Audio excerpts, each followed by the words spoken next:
Ayan yun nga guys, no. Ngayon na ulit tayo nakapag-vlog mula nung nasunugan. Wala na akong upload. Yung nasunugan ng bahay yung biyenan ko, no. So ba't ba tayo nag-ano ngayon? Ano bang topic natin ngayon? Yung topic natin ngayon is dito sa ating, meron na tayong GoPro Hero 4.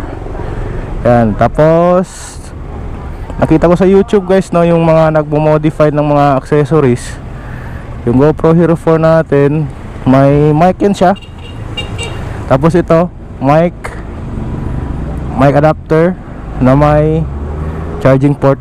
Yan, pwedeng i-charge sa ano, power bank, o di kaya kung may charger kayo, yung phone charger, direkta na siya. So try natin guys yung audio quality, no. Sana maganda yung pagka-angle ng camera guys, no. Hindi ko pa kasi nakokontrol, hindi pa ako sanay.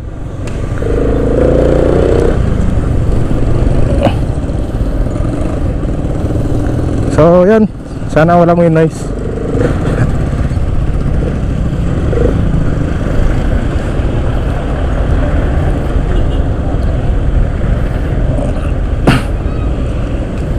Napakainit. Nasa 2 months din hindi tayo nakapag-upload. Kasi last upload natin mga October 14 yata. Kasi nasunugan yung dito sa Recodo October 13. Mula nun hindi tayo nakapag-upload kasi busy guys, no. Pati nga yung paggawa ng bahay di na natin nakunan kasi wala tayo sa saktong ano kondisyon para gawin yan. Yung problemado ka, naghanap ka ng gastos pangpatay ulit ng bahay. Tapos ano, yung salat sa gastos, wala talagang ano, pondo para pangpatayo. Kaya hanggang ngayon after 2 months kusina na lang po yung kulang sa bahay.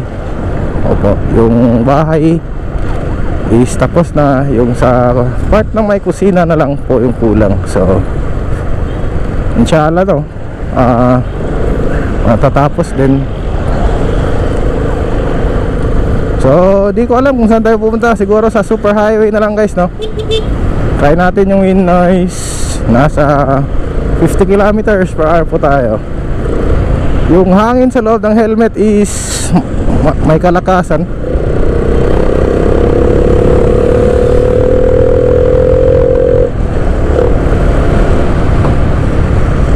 Yung ating mic adapter nga pala at saka yung may charger port guys is nabili ko kay M3 Moto. Yun, hindi ko lang matandaan kung magkano. Basta kapag nasa Shopee kayo, type nyo lang po M3 Moto. Tsaka may YouTube channel din po siya, kaya doon ko po nakita.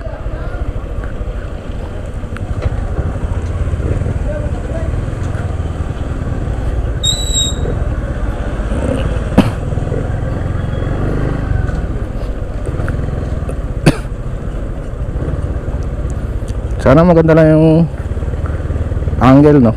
Kasi naka wide naka super wide naman siya. Pero gusto ko kasi yung saktong kita lang dito.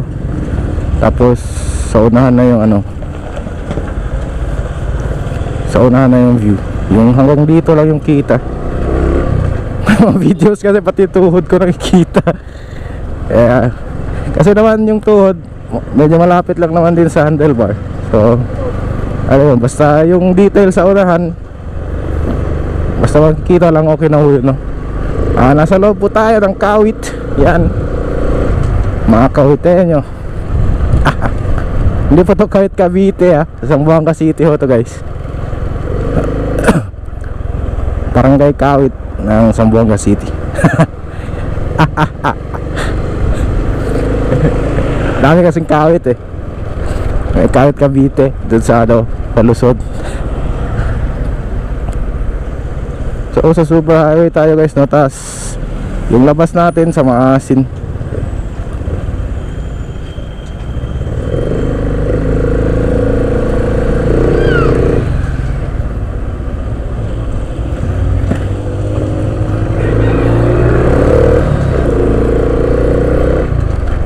Ano lang to guys, quick review lang, 1,000 para matest lang natin yung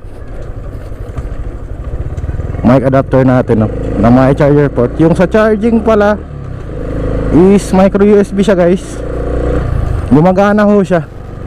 At saka bago po sinesend nung nung nagbibenta is chinecheck po nila kung gumagana nga ba yung mga yung sa voice, sa audio, at saka yung sa charging. Medyo matarik.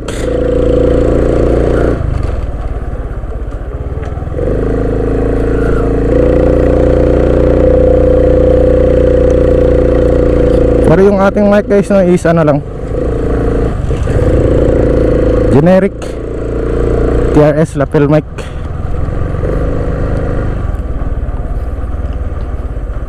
Kaya i-audio test natin kasi may mga chances na pag maganda yung paggawa ng adapter, maganda na po yung audio quality, maski yung mic nyo po ay generic lang.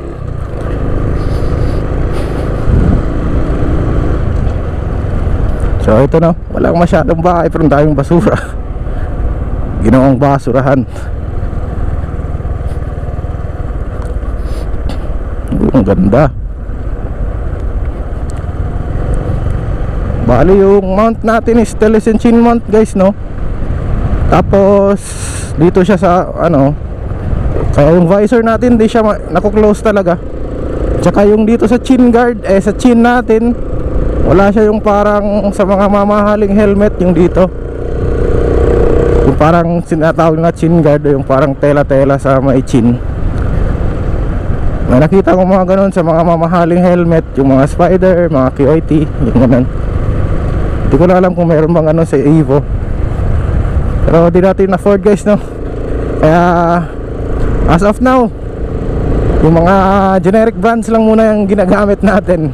Yung GoPro Hero natin is 04 lang, kaya yun lang yung affordable. Yung mga accessories niya affordable, kaya yun lang yung ginagamit natin ngayon as of now. Pero parang sa GoPro, stick to GoPro Hero 4 na lang tayo muna, no, kasi affordable at saka okay naman yung wala nga lang siyang image stabilization, pero carry naman, okay na yung video quality.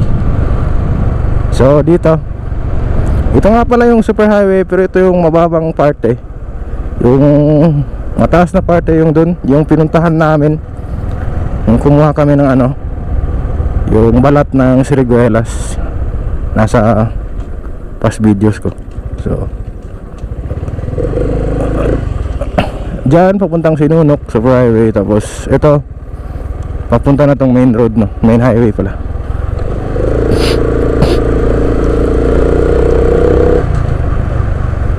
Oops.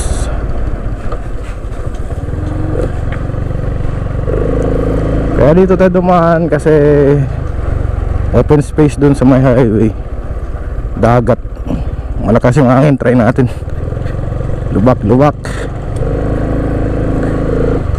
Oops. Gay.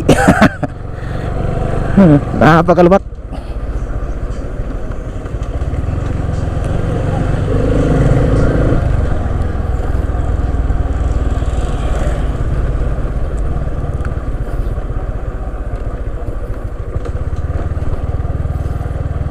Sa mga nasalanta pala ng bagyo guys, no,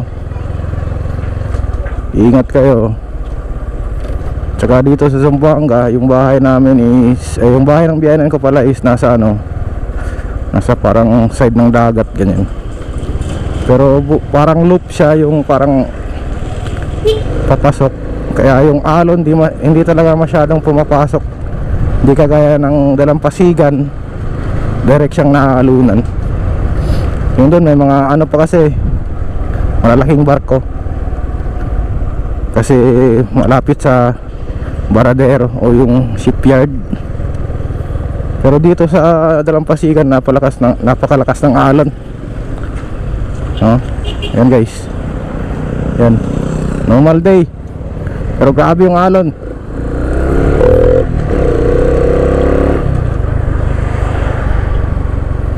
Lakas ng alon. Yung hangin, naamoy natin, ano. Yung parang, yung naamoy mo kapag nasa tabing dagat ka. Kasi nasa tabing dagat naman tayo. So ayan guys, may mga anchorage ng mga barko. Tapos yung Recodo, yung kung saan kami parte is dun, yung may white na crane. Diyan kami, yung may parang water tank. Yan, kung nakikita nyo straight dyan, yung may water tank, dyan parte yun sa amin. Kaya yung alon di talaga masyadong pumapasok kasi natatamaan ng isla dyan, oh. Yan, di dito straight talaga. Kaya pag gabi, minsan high tide, tapos malakas pa yung hangin, yung nakakatakot kapag high tide at hangin nagsama. Lalo na kung lilindol pa 100%, may malaking alon talaga mapuproduce. So balik tayo guys, no.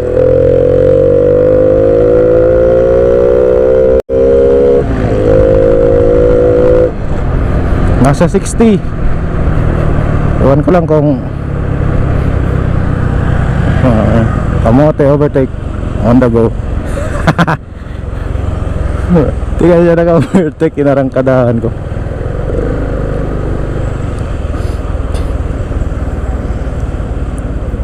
Sana walang checkpoint. Sana walang checkpoint.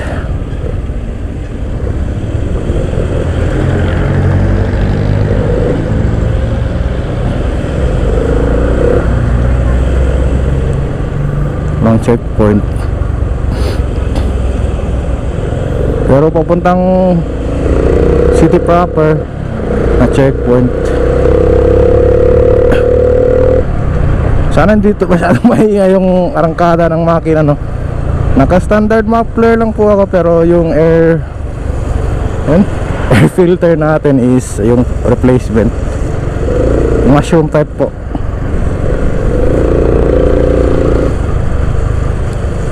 So balik tayo dun sa malaking bahay ng lola, bahay ni lola. Doon tayo mag-i-edit, tapos makiki-upload na rin tayo ng may wifi kasi doon. Doon lang tayo makiki-upload para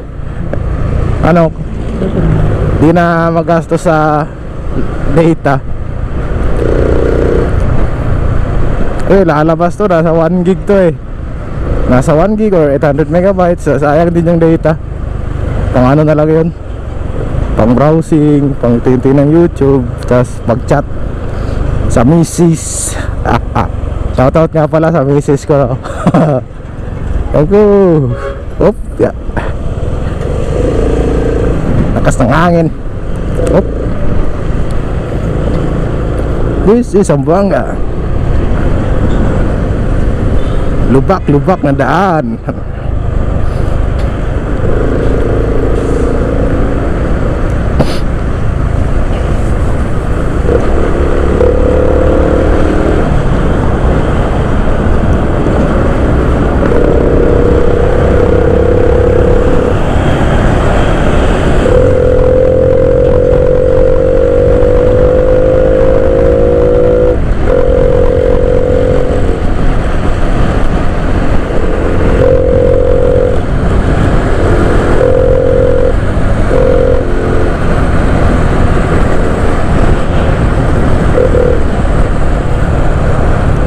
Click 150i nahabol XRM 125.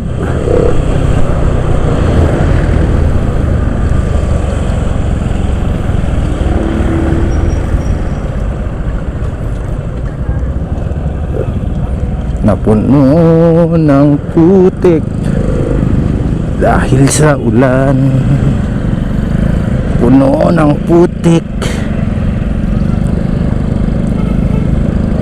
Grabe yung putik dito guys, no? Pero ngayong araw napakainit.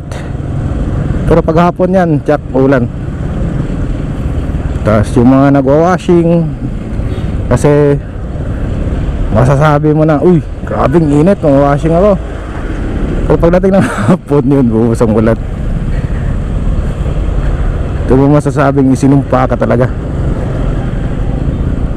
na kapag nag-washing ka, Jack, ulan. So dito na tayo guys. It's time for editing. It's time for editing. So yan, try natin. Recording pa. So up. Dito pala.